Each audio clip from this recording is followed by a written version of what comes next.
Bene data bakunzi bacu, nshuti zacu, bavukanyi bacu, abo dusangiye amakuru y'umusaraba, tugasangira amakuru y'ishaka ryo gukiza imitima y'abantu no gukiza imibiri.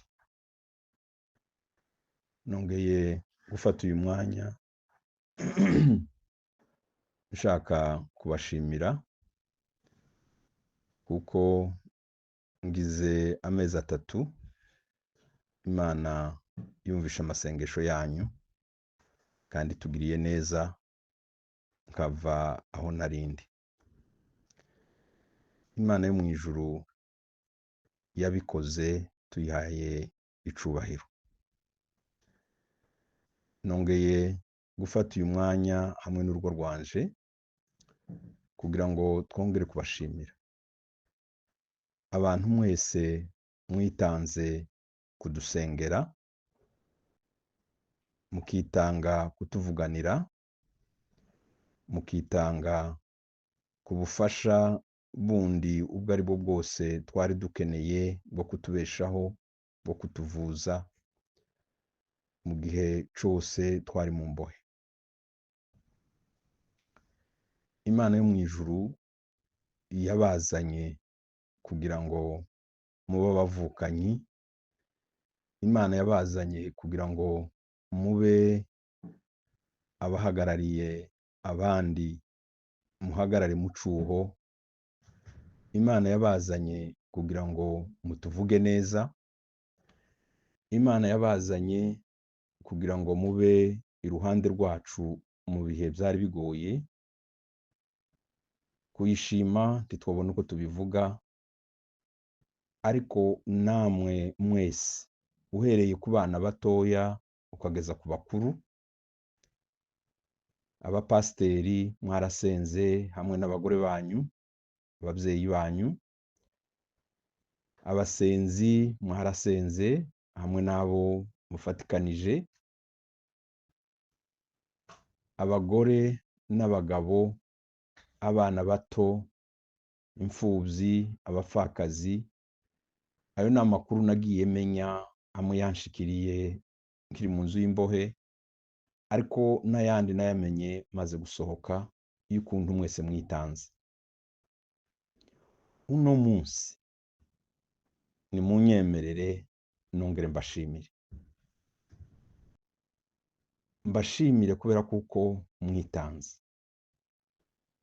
Ibyanyu byose mwatanze, umwanya wanyu mwahebye kugira ngo mudusengere, kugira ngo mutuvuganire, kugira ngo mwandike, kugira ngo mwamagane ikibi ico ari cyo cose cariko kiza kutugirira nabi. Imana ibagirire neza, Imana ibahe umugisha.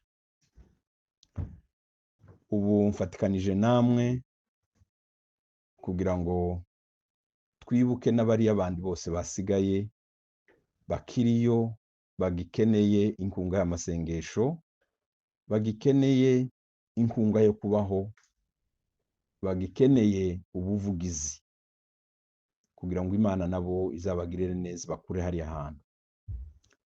Turafatikanije, turabasengera, turafatikanije mu kuvuga, turafatikanije mu gukora. Imana yo mu ijuru niyo ibibona.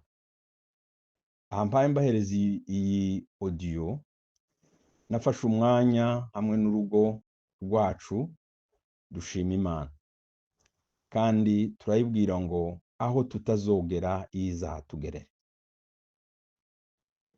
Uno munsi ku minsi 23 y'ukwezi kwa12 mu 2024 neneje amezi 3 neza. Ndi ku karwa ka Patimo, aho nari ngize iminsi ntekereza kuja, kubera kuko nifuza kwandika amateka dusangiye. Nkaba rero mbatumiye ubu butumwa mbifuriza Noel nziza, n'umwaka muhire.